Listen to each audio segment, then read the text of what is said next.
अच्छे लोग दुखी क्यों रहते हैं और पापी पाखंडी लोग हमेशा खुश रहते हैं और मौज उड़ाते हैं? इसके दो कारण हैं। दोनों ही कारण आज बताते हैं। सबसे पहले अच्छे लोग दुखी क्यों रहते हैं एक कहानी के माध्यम से समझते हैं। वीडियो को पूरा अवश्य देखें। वीडियो को बीच में छोड़कर न जाए, क्योंकि आधा अधूरा ज्ञान किसी काम का नहीं होता है। यदि आपने अभी तक हमारे चैनल को सब्सक्राइब नहीं किया है तो कृपया चैनल को सब्सक्राइब जरूर करें। वीडियो लाइक और शेयर भी जरूर करें, ताकि जो भी नई वीडियो आए वो सबसे पहले आप तक पहुंचे। एक नगर में विधवा स्त्री रहती थी। उसकी 3 छोटी छोटी बेटियां थी। जवानी में ही उसके पति गुजर गए थे। तीनों छोटी छोटी बच्चियों को पालने का भार बेचारी उस अबला पर ढल गया। तीनों बच्चों को लेकर वह विधवा जाए तो कहाँ जाए। कुछ काम धाम भी नहीं कर सकती थी। ऊपर से समाज की उल्टी सीधी बातें उसे कुछ नहीं करने देती थी। बेचारी लाचार उस महिला का कोई सहारा नहीं था। वह अपने पति को याद करके उन बच्चियों को जैसे तैसे पाल रही थी। पति के गम में बीमार पड़ गई उसे उन बच्चियों की चिंता थी कि क्या होगा, कैसे इनका पालन पोषण होगा। उन्हीं बातों को सोच सोच कर एक दिन उसकी तबीयत बिगड़ गई। उसका अंतिम समय निकट आ गया था। धर्मराज का एक दूत उस विधवा स्त्री के प्राण लेने धरती पर आया, लेकिन वहां का नजारा देख वह दुविधा में पड़ गया। उसने देखा महिला जमीन पर पड़ी हुई है और उसकी तीनों बेटियां उसके ऊपर सिर रखकर पड़ी है।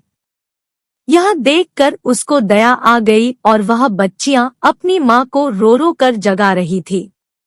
फिर दूत ने सोचा, इनका पिता पहले ही मर चुका है। अगर मैं इस स्त्री के प्राण लेकर गया तो यह बच्चियां किसके सहारे रहेगी, कौन इनका पालन पोषण करेगा। यह सोचकर वह देवदूत उस स्त्री के प्राण लिए बिना ही लौट गया। धर्मराज कहता है, तुम तो उस स्त्री के प्राण लेने गए थे, फिर खाली हाथ कैसे आ गए। तब देवदूत कहता है, हे स्वामी, मेरी गलती को क्षमा करना। मैं चाह कर भी उस स्त्री के प्राण नहीं ला पाया। अगर मेरी जगह आप होते तो शायद आप खाली हाथ ही लौट कर आते। मैं उस महिला की बच्चियों का दुख नहीं देख पाया और वह रो रही थी। उन्हें वहां कोई देखने वाला भी नहीं था। यदि मैं उस महिला को ले आता तो उन बच्चियों को कौन देखता, कौन उनको पालता पोषता। पृथ्वी लोक के मनुष्य तो इतने स्वार्थी हो गए कि बिना मतलब के तो कोई किसी का सहारा भी नहीं बनता। यदि कोई मदद भी कर देता है तो वह बदले की उम्मीद करता है या फिर उसे अपने एहसान के नीचे जीवन भर दबाकर रखना चाहता है। देवदूत कहता है, हे स्वामी, उस महिला को थोड़ा और समय दे दिया जाए ताकि वह अपनी बच्चियों को पाल पोस कर बड़ा कर सके। देवदूत की बात सुनकर धर्मराज ने उसे डांटते हुए कहा, अरे मूर्ख, ईश्वर की बनाई गई सृष्टि में ना कोई एक क्षण घटा सकता है और ना कोई बढ़ा सकता है। उसकी मर्जी के बिना ना उसे जीवन दे सकते हैं और ना समय से पहले मार सकते हैं। ईश्वर जो करता है सबके साथ अच्छा ही करता है। तुम कौन होते हो विधाता के नेक को बदलने वाले। तुमने उस महिला को ना लाकर ईश्वर के नियम का उल्लंघन किया है। तुमने बहुत बड़ा अपराध कर दिया, इसलिए तुम्हें इसका परिणाम भोगना ही पड़ेगा। जाओ, जिस पृथ्वी के मनुष्य से तुम्हारी ममता है उसी पृथ्वी पर मनुष्य बनकर अपना पाप भोगो।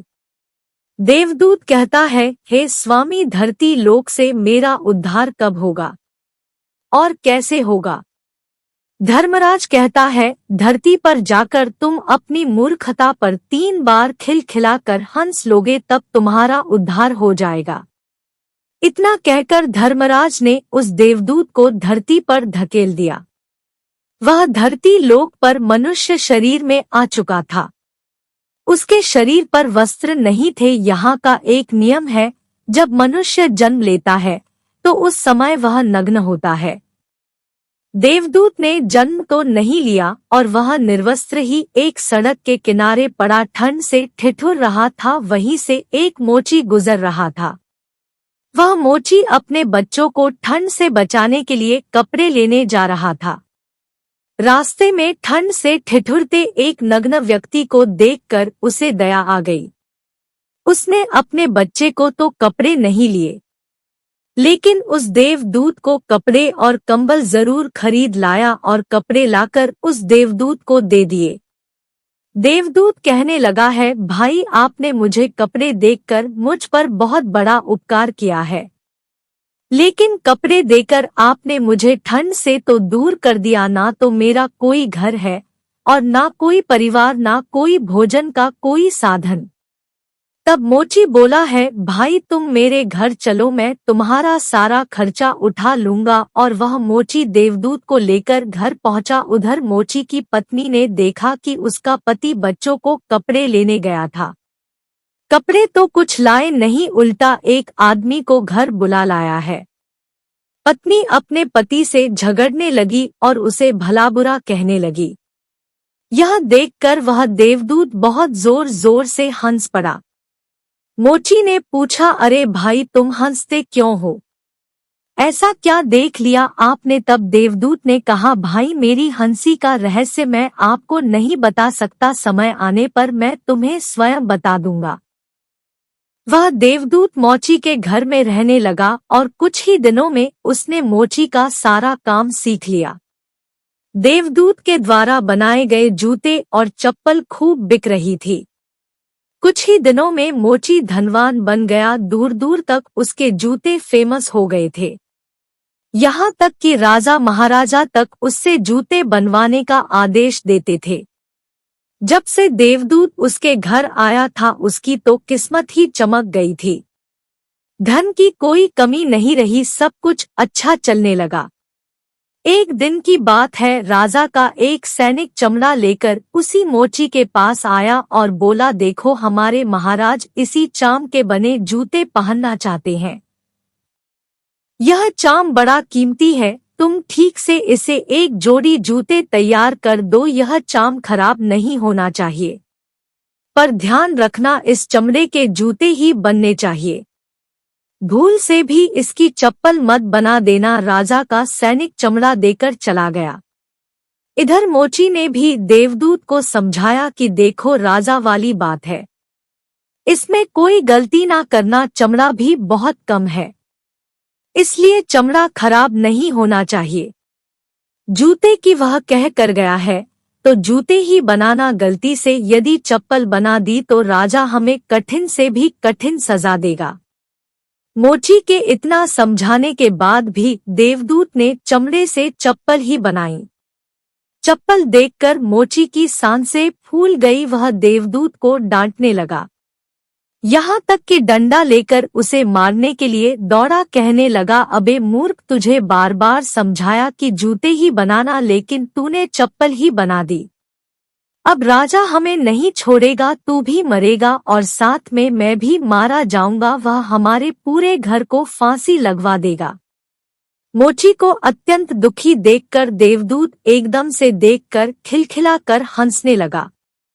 मोची बोला, अबे मूर्ख आदमी, काम बिगाड़ कर अब हंस रहा है। तभी जूते लेने राजा का सैनिक आ गया है। सैनिक मोची से बोला, मोची भाई, कल जो मैं चमड़ा दे गया था उसके जूते मत बनाना, चप्पल बना देना, क्योंकि राजा साहब का देहांत हो गया है और यहाँ की प्रथा है कि मरने वाले व्यक्ति को चमड़े की चप्पल पहनाकर अर्थी पर लेटाया जाता है। सैनिक की बात सुनकर मोची को ऐसा लगा जैसे मरे हुए शरीर में जान आ गई हो। इसके हाथ से डंडा छूटकर गिर गया और उसने देवदूत के पैर पकड़ लिए और उससे माफी मांगने लगा। देवदूत मोची की इस हरकत पर जोर जोर से हंस रहा था। मोची ने पूछा, तुम क्यों हंस रहे हो? तो देवदूत ने कहा, समय आने पर इसका कारण बता दूंगा। दूसरे दिन एक बुढ़िया के साथ 3 लड़कियां मोची की दुकान पर आई। उनकी शादी होने वाली थी और वह तीनों अपने लिए जूतों की नाप देने आई थी। देवदूत ने तीनों लड़कियों को पहचान लिया कि यह तीन वही लड़कियां हैं जिनकी मां को न ले जाने के कारण आज मैं अपने किए की सजा भोग रहा हूँ। और यह लड़कियां काफी बड़ी हो गई है, अच्छे घर में पली भी मालूम पड़ रही है। बुढ़िया कहती है, हाँ बेटा, बचपन में इनकी माँ चल बसी, इसलिए इनको मैंने अपने पास रख लिया। मेरे पास करोड़ों की दौलत है और दुर्भाग्य से मेरा भी कोई नहीं है, तो इनको मैंने अपने पास रख लिया और मैंने इनको पढ़ाया लिखाया और अब इनकी बहुत अच्छे खानदान में शादी कराने जा रही हूँ। लड़कियों का भाग्य देखकर देवदूत सोचता है, परमात्मा जो करता है अच्छा ही करता है। अगर उस समय में इनकी मां नहीं मरती तो आज यह भुखमरी और दरिद्रता में ही पड़ी रहती।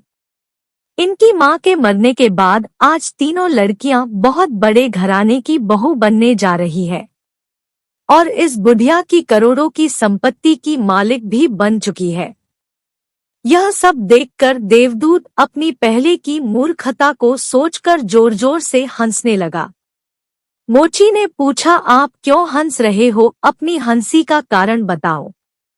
देवदूत मोची से कहता है, मैं एक देवदूत हूँ और अभी जो यह तीनों लड़कियां जो जूतों की नाप देकर गई है, इनके माता को लेने आया था, लेकिन उस समय यह तीनों छोटी छोटी थी, तो इन पर तरस खाकर मैं इनकी माँ को नहीं ले गया और इनके पिता का पहले ही निधन हो गया था।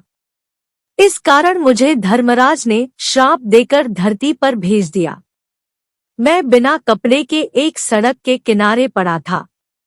तब तुम मुझे अपने घर ले आए और उस समय तुम्हारी पत्नी तुमको खूब लड़ी थी, क्योंकि तुमने अपने बच्चों के कपड़ों के पैसों से मेरे लिए कंबल और कपड़े खरीद लिए थे। तब मैं पहली बार तुम्हारी पत्नी की मूर्खता को देखकर खूब हंसा था, क्योंकि तुम्हारी पत्नी उस लाभ को नहीं देख पा रही थी जो मेरे आने से तुम्हारे घर में होने वाला था। और दूसरी बार हंसी जब आई जब मैं राजा के जूते नहीं बना सका और तुम डंडा लेकर मेरे पीछे भागे थे। उस समय तुम राजा के बारे में सोच रहे थे, लेकिन तुमको यह मालूम नहीं था राजा के साथ क्या घटना घटने वाली है, जिसके कारण राजा को जूतों से अधिक तत्वों की आवश्यकता पड़ गई। हम किसी भी चीज को देखकर या सोचकर दुख मनाते हैं जो हम उसे नहीं देख पाते, वह होने वाला होता है। कई बार परमात्मा हमारी अच्छा या भलाई के लिए हमारे साथ बुरा करता है, पर हम उसे देखकर भगवान को कोसते हैं। हम उस अच्छे को नहीं देख पाते जो हमारे साथ भविष्य में होने वाला है। कई बार हमारे साथ वर्तमान में अच्छा होता है तो हम बहुत खुश होते हैं, लेकिन हम यह नहीं देख पाते कि भविष्य में क्या होने वाला है। हमारे साथ हमेशा दो तरह की घटना होती है, अच्छी और बुरी, लेकिन हमें हमेशा यह सोचना चाहिए भगवान जो करेगा अच्छा ही करेगा, यह सोचकर आगे बढ़ना चाहिए। पापी मनुष्य सुखी नहीं रहता है, क्योंकि पाप करने से उसकी आत्मा में दुख बढ़ता है। जीवन का सच्चा सुख सत्य, धर्म और निष्काम कर्म में होता है। इन तीनों के अभ्यास से मनुष्य शुद्ध बुद्धि, शांति और आनंद की प्राप्ति करता है। पापी लोग हमेशा खुश नहीं रहते हैं। वे अपने अनिष्ट कार्यों के कारण अपनी आत्मा में दुख और असंतोष को बढ़ाते हैं। इसके बाद भी कुछ लोग पाप करने में आनंद और सुख का अनुभव करते हैं, लेकिन यह असत्य होता है और अंततः उन्हें दुख ही मिलता है। अच्छे लोग दुखी नहीं रहते हैं, लेकिन कभी कभी उन्हें भी कठिनाइयों का सामना करना पड़ता है। वे अपने दुख को छिपाकर रखते हैं और दूसरों की मदद करने के लिए प्रयासरत रहते हैं। अच्छे लोग दृढ़ता और सामर्थ्य से समस्याओं का सामना करते हैं और अंततः सफलता की ओर बढ़ते हैं। अच्छे लोग दुखी इसीलिए रहते हैं कि अच्छे लोगों के साथ बाद में अच्छा हो सके और दूसरा कारण यह है कि अच्छे लोग हमेशा ईश्वर से जुड़े रहते हैं और इनको ईश्वर से जुड़ा रहना भी जरूरी है, इसलिए इनको दुख आते रहने चाहिए। अंत में देवदूत मोची को सब कुछ समझाकर वापस धर्मराज के पास चला गया। यदि आपने अभी तक हमारे चैनल को सब्सक्राइब नहीं किया है तो कृपया चैनल को सब्सक्राइब जरूर करें और बेल आइकन को भी जरूर दबाएं ताकि जो भी नई वीडियो आए वो सबसे पहले आप तक पहुंचे। वीडियो को लाइक और शेयर भी जरूर करें। वीडियो को अंत तक देखने के लिए आपको धन्यवाद।